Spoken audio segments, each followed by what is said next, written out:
हर हर महादेव प्रिय दर्शकों। वक्त, मौसम और लोगों की एक ही फितरत होती है। वक्त, मौसम और लोगों की एक ही फितरत होती है। कब, कौन और कहाँ बदल जाए, कुछ कह नहीं सकते। इसी संदर्भ, इसी सुविचार के साथ आज हम इस वीडियो में चर्चा करेंगे धनु राशि की। जो सूर्य उच्च के हुए हैं ना, वो 1 साल बाद जाकर के सूर्य उच्च के हुए हैं और कुछ परमोच्च के होने वाले हैं और इसके साथ में गज शक्ति, गजलक्ष्मी योग बन रहा है। इसके साथ-साथ में आपका शुक्रादित्य योग भी बन रहा है। चूँकि गज शक्ति, गजलक्ष्मी और शुक्रादित्य योग की बात तो हम दूसरे वीडियो में करेंगे। एक और मेरा चैनल है, आपको डिस्क्रिप्शन में उस चैनल का लिंक मिल जाएगा, उसको फ़ॉलो कर सकते हैं। लेकिन इस वीडियो में चर्चा हम जो करने जा रहे हैं ना, वो सूर्य जो उच्च का हो रहा है, वो अद्भुत है आपके लिए। अगर इन दिनों में क्योंकि आपका ये जो है भाग्येश है, भाग्य को देने वाला है आपके लिए। अगर आपने इस सूर्य को ठीक कर लिया, तो 1 साल में जो अभी उच्च के हुए हैं और कुछ ही दिनों में परमोच्च के होने वाले हैं, पूरा आने वाला जो 2024 का पूरा साल आप सेटल कर सकते हो। बिल्कुल सेट कर सकती हो। जितनी भी समस्याएँ रही हैं, उन समस्याओं का समाधान इन 1 महीनों में निकाल सकते हो। क्या करना है, कैसे करना है, क्या सावधानी बरतनी है, डिटेल में मैं आपको बताने जा रहा हूँ। पहली बार अगर वीडियो देख रहे हैं, तो पूरा वीडियो सुनना। मेरा ज्योतिषीय विश्लेषण अगर आपको सटीक लगे, तो चैनल को सब्सक्राइब कर देना, वीडियो को लाइक कर देना और कमेंट बॉक्स में जाकर के हर हर महादेव लिख देना, क्योंकि महादेव का भक्त हूँ, आप पर भी महादेव की कृपा बनी रहे, ऐसी मेरी कामना। इसलिए या फिर जो भी मनोभाव है, वो व्यक्त कर दीजिएगा कमेंट बॉक्स में। चूँकि अब 1 महीने के अंदर यानी कि 14 मई से पहले-पहले आपका भाग्येश उच्च के हो रहे हैं। भाग्येश उच्च के कहाँ हो रहे हैं? आपके त्रिकोण में, पंचम भाव में। पंचम भाव में होने का मतलब ये है, भाग्य के अंतर्गत क्या-क्या आता है। जिस किसी भी फ़ील्ड से आप जुड़े हुए हैं, आपका विवाह नहीं हो रहा है, आपका विवाह हो जाएगा।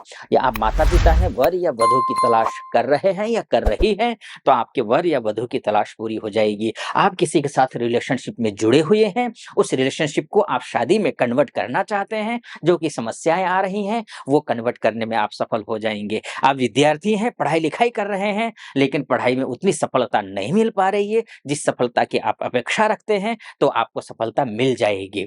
आप उच्च शिक्षा की तैयारी कर रहे हैं या फिर आप विदेश जाना चाहते हैं, आइलेट्स की तैयारी कर रहे हैं, एजुकेशन वीज़ा के तहत विदेश जाना चाहते हैं या फिर वर्किंग वीज़ा के तहत विदेश जाना चाहते हैं, पीआर के तहत आप विदेश जाना चाहते हैं, काफ़ी ट्राई कर रहे हैं, प्रयास कर रहे हैं, बार-बार एम्बेसी से रिजेक्ट हो रहे हैं, तो ये मानकर चलिए आने वाला जो समय है, वो आपके लिए ये जो 1 महीने है, इस 1 महीने में आप प्रयास करके देख लीजिए, आपको सफलता मिल जाएगी।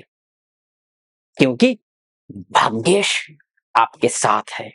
और भाग्येश कहाँ, ये सब कुछ मैंने इसलिए बोला क्योंकि आप विद्यार्थी हैं और संतान का भी मैं बोलूँगा, बल्कि अगर संतान प्राप्ति करना है, प्लानिंग कर रहे हैं, बार-बार असफलता मिल रही है या फिर बच्चों की तरफ से सुखी जो होना चाहिए था आपको, वो सुखी नहीं हो पा रहे हैं, बच्चों की से जो अपेक्षा रख रहे थे आप, वो अपेक्षा आपकी पूरी नहीं हो रही है, तो ये जो समय है, ये उपयुक्त समय है।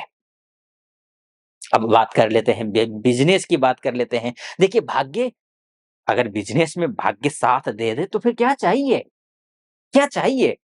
आप कोई से भी बिज़नेस करते हो, आप मैन्युफैक्चरर हो, आप रिटेलर हो, छोटे उद्यमी हो, मझोले उद्यमी हो, बड़े उद्यमी हो या फिर आप एलएलबी है, आपका अपना चैम्बर है या फिर आप अन्य किसी भी क्षेत्र में डॉक्टर हैं, खुद प्रैक्टिस करते हैं, अपना ही हॉस्पिटल है, क्लिनिक है, सबके लिए शानदार है। टीचिंग कर रहे हो, टीचिंग के लिए भी देख लीजिए, गुरु जो है बहुत अच्छी स्थिति में हैं, गुरु की स्थिति बहुत अच्छी है।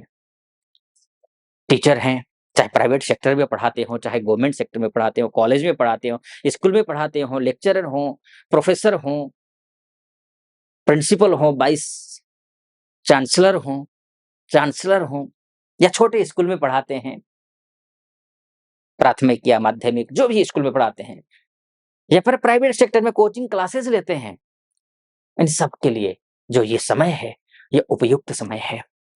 बिज़नेस करने वालों के लिए भी, कोई भी काम अगर अभी तक क्या हो रहा था कि समस्याएँ क्या आती देखिए ना धनु राशि वालों के लिए, पिछला जो साल था वो राहु गुरु की वजह से, राहु गुरु का जो युति संबंध होकर के जो चांडाल योग बना हुआ था ना और चांडाल योग की वजह से आपके साथ में जो दुर्गति हुई थी, वो तो दर्द आप ही समझ सकते हो।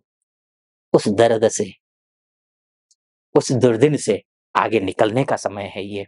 ये अद्भुत समय है, अगर आपने इसको सही से यूज़ कर लिया। कुछ उपाय बताऊँगा मैं, उन उपायों को फ़ॉलो करना है और निवेदन है करिएगा। अन्यथा आपकी लग्न कुंडली में अगर सूर्य की स्थिति कमज़ोर है, आपका लग्नेश राशि इसको लग्न भी मानकर चलिए, लग्न के हिसाब से भी देख सकते हैं इसको आप। आपका लग्न कमज़ोर है, लग्नेश कमज़ोर है, राशि कमज़ोर है, राशिश कमज़ोर है। तो ऐसी स्थिति में जो मैं फलादेश कर रहा हूँ, वो सटीक आप पर नहीं बैठेगा।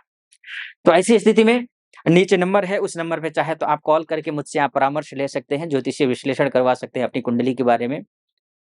या फिर अगर वो ये नहीं कर पाते हैं, तो ऐसी स्थिति में आपको कुछ उपाय बताऊँगा, उन उपायों को फ़ॉलो करिएगा, सफलता मिलेगी।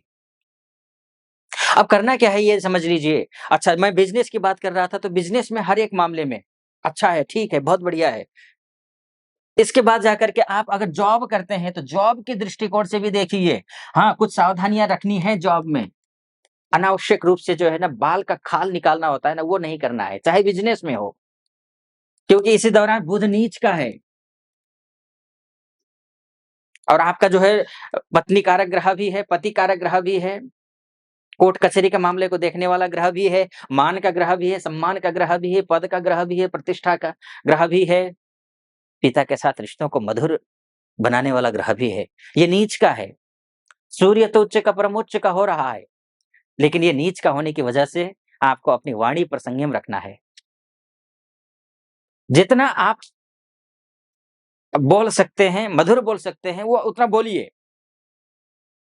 अनावश्यक रूप से जो है ना बुद्धि को विकृत मत कीजिए, ये ध्यान रखिए।